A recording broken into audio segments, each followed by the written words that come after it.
Librería Cuade acompaña a Vicio Propio en esta segunda temporada. Los libros que entran por tus oídos al alcance de tu mano. Pueden encontrar sus locales en el Paseo del Jockey, en el Paseo de Rivera Indarte o al frente del Parque Las Tejas. Esto es Parque. Ideas para escuchar.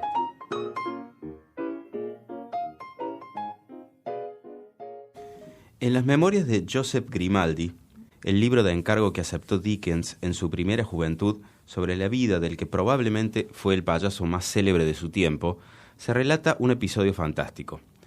Entra en la consulta de un médico un hombre ojeroso y completamente derrotado. El médico lo ausculta y se encuentra en él no solo los signos de un desgaste físico brutal, sino también una melancolía que parece insuperable. Pero hay algo en el paciente que hace que el médico se sienta conmovido, una especie de sorda humanidad resistente, de particular dignidad. «Escuche», le dice, «me he enterado de que ha llegado a la ciudad Grimaldi, el payaso. ¿Por qué no va esta noche a la función y trata de animarse un poco?» A lo que le responde el paciente, «Señor, yo soy Grimaldi, el payaso». Nuevo episodio de Vicio Propio, el podcast de libros de Parque. Nos pueden escuchar como siempre a través de parquepodcast.com y también en las distintas aplicaciones de podcast, como Spotify, por ejemplo. En esta oportunidad elegimos un tema para hablar, libros sobre esta temática, que es el humor. Algo de lo que está llena la vida, pero que quizás no estamos tan acostumbrados a asociarlo a los libros. Sin embargo, hay muchísima literatura humorística a través de la historia, y de eso vamos a charlar un poco con mi compañero Javier Mateo. ¿Cómo estás? Hola, José, bien. Esperando que sea un podcast con humor. Bueno, deberías tirar un par de chistes en el transcurso, vamos a ver si sale. Intentemos que no. Y que no suene forzado, porque ahí seguramente el humor se va a perder. Así que tratemos de hacer chistes que estén medianamente a la altura. ¿Por qué el humor? ¿Cuál es la razón que te llevó ahí a elegir este tema? No, a medida que yo elegí el tema ahora. Pero digo, ¿por qué? ¿Qué tiene el humor tan importante que merita un capítulo? ¿Qué tiene el humor? El humor es, bueno, pienso que es algo difícil de lograr. El humor es algo que cuando sucede es sencillo y es difícil encontrarse con un libro que te haga reír, ¿no? Eso me parecía un desafío interesante a la hora de elegir un libro. En el caso tuyo, bueno, elegiste un libro sobre el humor, lo cual sería un poco como una trampa, pero bueno. Sí, y también a mí me parecía interesante plantearlo como temática de uno de estos episodios, porque siento que en los últimos tiempos se está reflexionando mucho sobre el humor, sobre las actualizaciones que tiene, sobre los temas de los que se puede hacer humor y los que no, y un poco a la manera de hacer un aporte lateral, porque nosotros no vamos a reflexionar sobre los límites del humor, sino plantear que hay muchas maneras de ejercerlo. En el episodio de hoy, el invitado es Andrés Nieva, gran lector, además poeta, responsable de la editorial Postales Japonesas, quien responde a nuestras preguntas. Así que vamos a ir escuchando sus respuestas, en la que le consultamos primero un libro relacionado con la temática de este episodio, como siempre. También le consultamos qué es lo último que leyó. ¿Y qué libro le cambió la vida, ¿no? Exacto. ¿Qué libro le cambió la vida, como para tener una recomendación para nuestros oyentes también?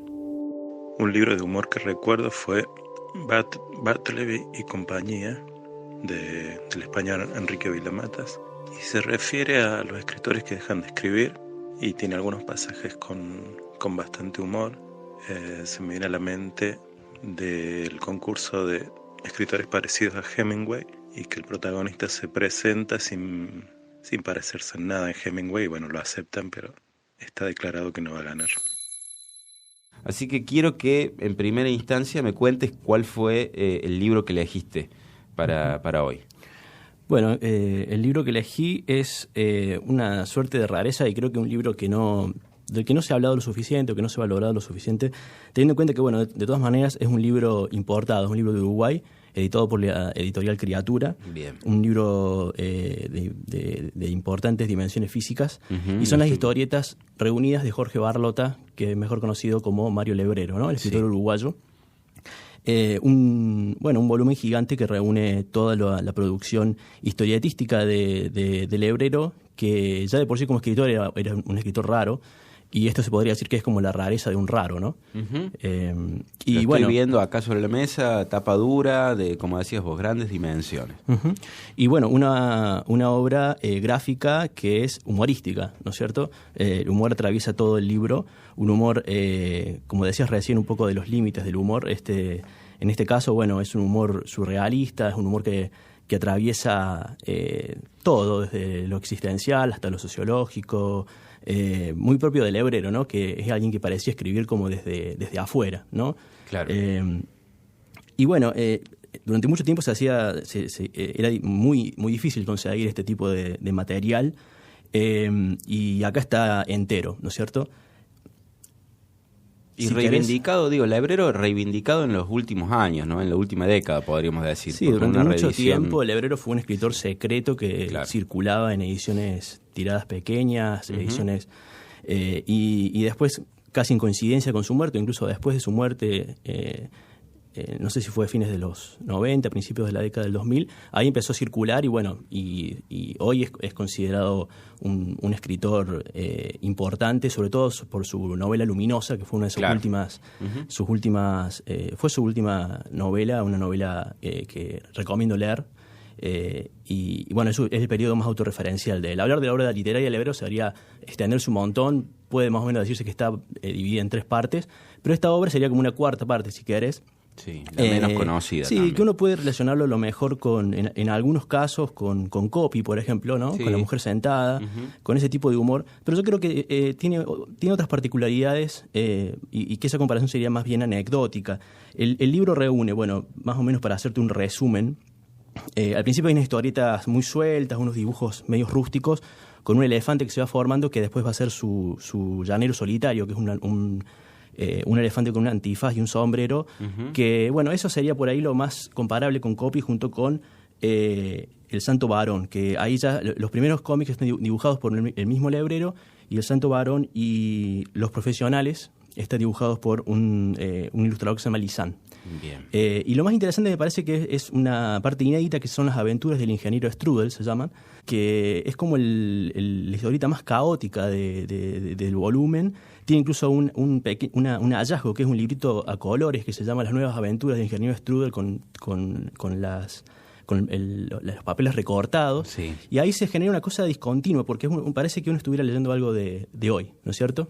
Yo pienso que en ese sentido el hebrero es como que fue un puente entre el surrealismo, las primeras vanguardias que trabajaban la relación entre imagen y texto de una manera muy libre, Sí. y lo que se está haciendo hoy en cómic, que también hay como hay una apertura hacia la poesía o hacia las artes plásticas, hacia otros lenguajes. Sí, hacia la mixtura de formatos o hacia romper un formato específico. Y extrañamente los primeros dibujos, por ejemplo, me hacían acordar mucho a Muriel Bellini, que es una ilustradora actual, joven, que está publicando también.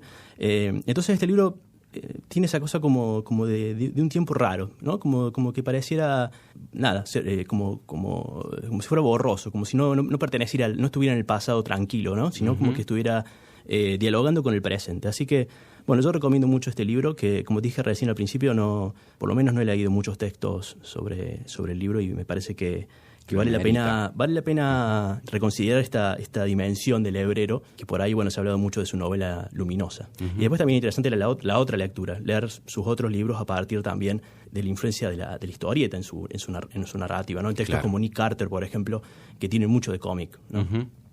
Así que, bueno, esa es mi elección humorística de hoy. Bien, genial.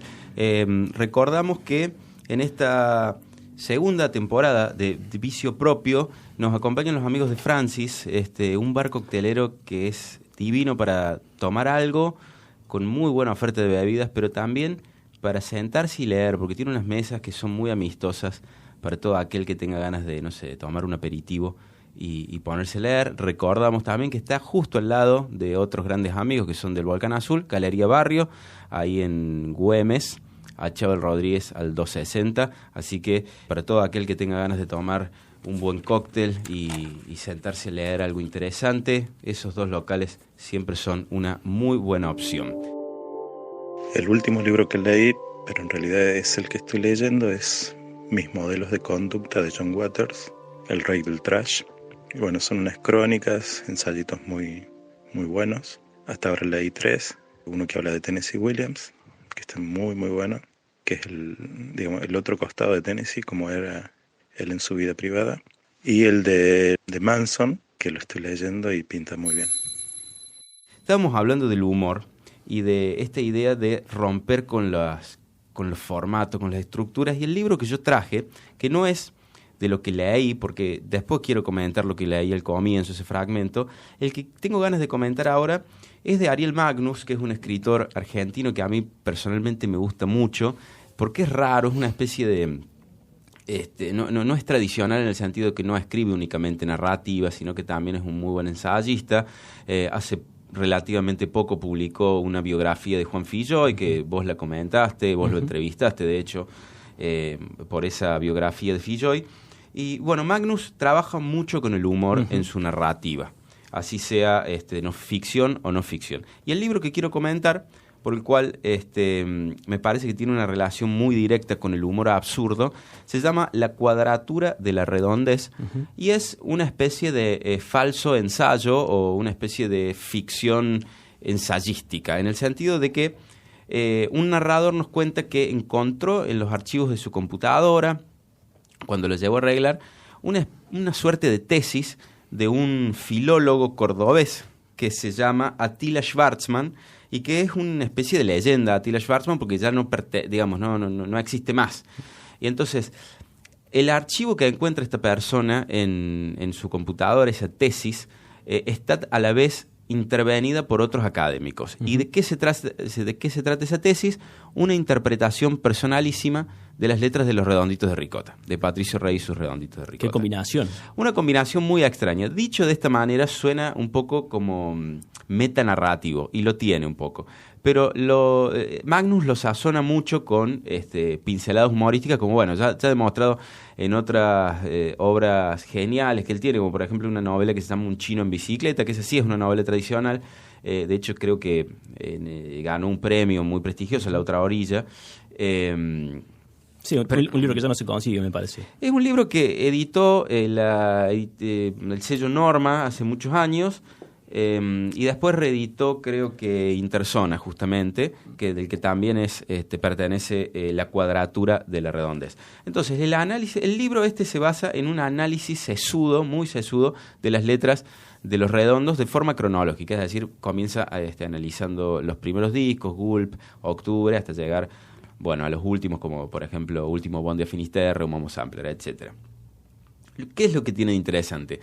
Que al utilizar ese humor absurdo, porque las letras de Patricio Rey, puntualmente las de El Indio Solari, son herméticas, pero a la vez se prestan mucho para distintas clases de interpretaciones. Entonces lo que hace Magnus es aprovechar esas interpretaciones libres para hacerla suya y llevarlos a límites delirantes. Y al hacerlo, un homenaje y una desacralización a la vez.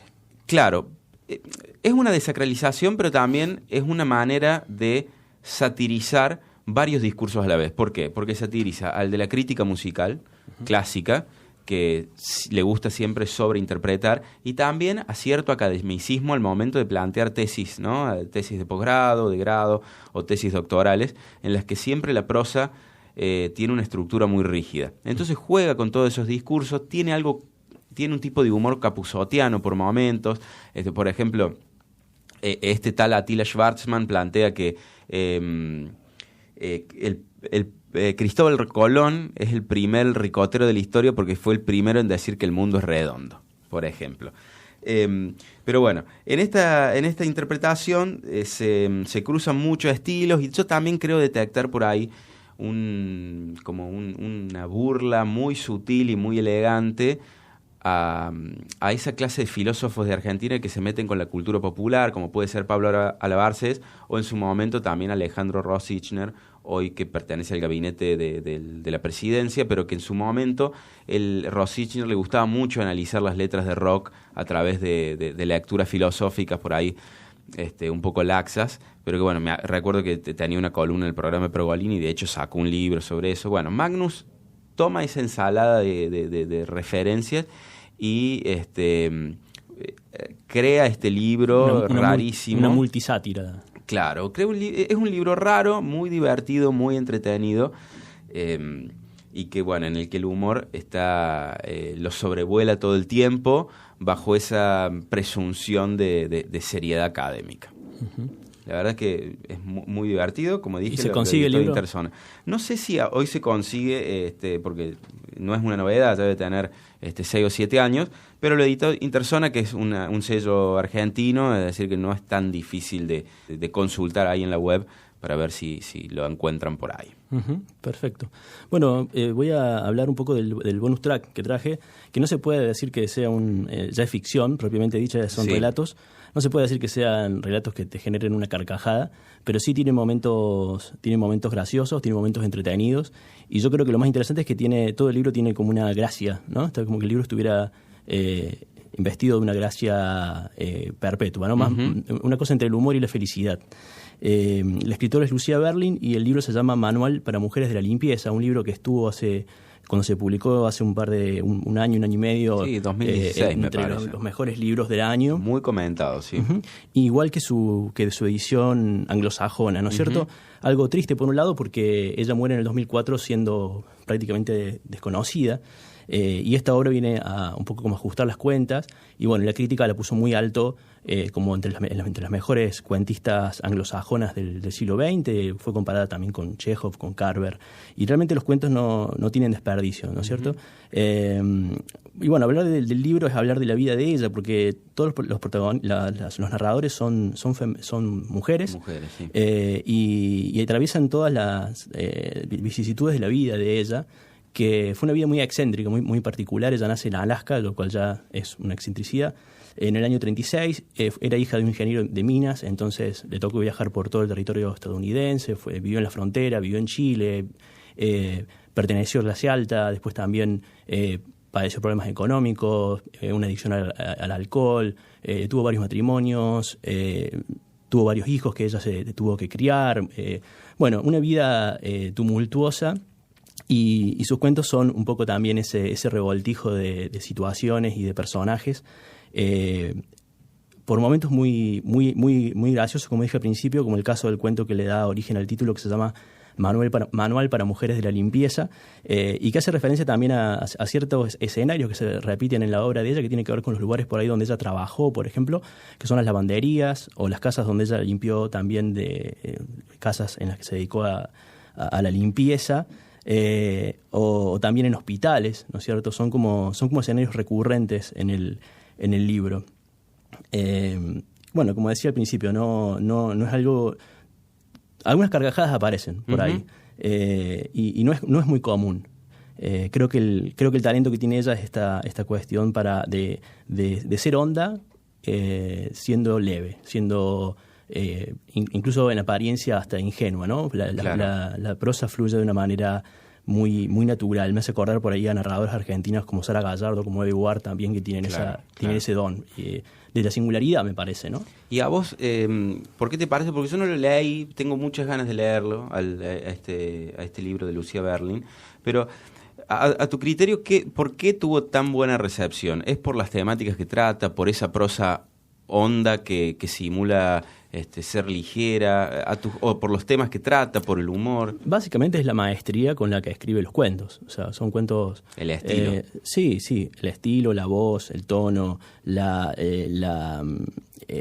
energía que tienen también los cuentos, ¿no? O sea, por ahí tienen hasta un ritmo de dibujo animado, ¿no? Tienen una cuestión de avanzan muy rápido. También tienen algo muy particular, que es que terminan en cualquier lado los cuentos. Muy poquitos tienen algún remato a lo mejor. A lo aire, pero digamos. Empiezan y terminan, sí. Y bueno, esa capacidad múltiple para abarcar dimensiones de la existencia de una manera, como dije al principio, en apariencia absolutamente natural, sencilla. Bien. Y cerramos con lo que abriste al principio, ¿no? Efectivamente. Esa anécdota que cuento al principio, que la leí, pertenece a un libro de ensayos que se llama La risa caníbal y pertenece a Andrés Barba. Recién comentabas del estilo de Lucía Berlin. Bueno, Barba ya, a pesar de tener, podríamos decir que es un autor joven, ya tiene mucho prestigio, tiene un estilo muy depurado. De hecho, hace muy poco ganó el premio Arralde con La República Luminosa, pero este es un libro de ensayos publicado por Fiordo, en el que analiza el humor o la risa, mejor dicho, en sus más variadas formas y funcionamientos, ¿no? Entonces, para hablar de esas variantes de la risa, utiliza ejemplos históricos clásicos. Y, no sé, se puede nombrar cómo funcionó Garganta Profunda, que es un rara avis dentro de la pornografía, porque en su momento fue lo más cercano al mainstream. Cuenta la anécdota de cuando Hitler ve en el cine El Gran Dictador de Charles Chaplin, qué le produjo a él, el tipo de humor de Bush, ¿no? Uh-huh. De cómo se le burlan a Bush. Sí, la tautología. Exactamente. Sí, yo leí ese artículo y me hizo reír mucho. Ese humor primate de Bush. Claro, es un humor de bruto que eso también podríamos aplicarlo a muchos políticos contemporáneos. También, bueno, lo interesante de Barba, esto no es un libro que dialogue justamente con lo políticamente correcto, porque se mete con temáticas que en el siglo XXI son muy sensibles, entonces también se pregunta y dice, bueno, ¿por qué con ciertos temas hoy no se pueden abordar con humor? Entonces es algo que él se pregunta e intenta responderse y lo hace a través de estos momentos históricos. Bueno, también analiza el fenómeno de las Torres Gemelas, que bueno, es una gran tragedia, por supuesto. Es muy interesante la inteligencia que tiene Barba, ¿no? La manera en que presenta los temas, en los que analiza, los disecciona, para darnos una respuesta posible sobre el presente. Sí, me parece... Es muy didáctico para explicar cuestiones por ahí complejas filosóficas, y también es elegante al momento de escribir, ¿no? Y seguro. Y yo creo que dialoga muy bien este libro, La Risa Caníbal, dialoga muy bien con esos especiales de humor de Netflix que últimamente están saliendo, en los que se reflexiona mucho sobre el humor haciendo humor. No sé, el que se me viene ahora a la cabeza es el de Ricky Gervais, en el que todo el tiempo está reflexionando sobre estos límites y eso. Así que me parece que hacen un blend interesante. El humor se caracteriza justamente por correr esos límites. O sea que sería imposible en el fondo ponerle límites al humor, ¿no? Y además yo estoy seguro de que en la década del 80 se discutía del humor de una forma, en el 2018 de una manera, y quizás de acá a 20 o 30 años sean asuntos que estén completamente superados o, por el contrario, se hayan replegado y haya cada vez más temáticas con las que no se pueda tratar con humor. Pero bueno, es un tema que se presta para un debate mucho más largo, una charla más extensa, pero nos tenemos que ir y tenemos que darle pie a Andrés para que nos cuente sus recomendados. Así que si te parece, hasta el próximo episodio los dejamos con la voz de Andrés Nieva. Hasta el próximo episodio, José. El libro que me cambió la vida. Es difícil, bueno, voy a mencionar dos. Uno es Cuaderno de Notas de Chekhov. Son pequeñas líneas que hablan de cómo escribir, de la realidad de Rusia, de su país. Y el otro que voy a mencionar es La poesía completa de Thomas McGreevy. Es un poeta irlandés que entre sus admiradores está Wallace Stevens y Samuel Beckett. Como un deseo mencionaría que si fuera posible me gustaría escribir como este poeta irlandés.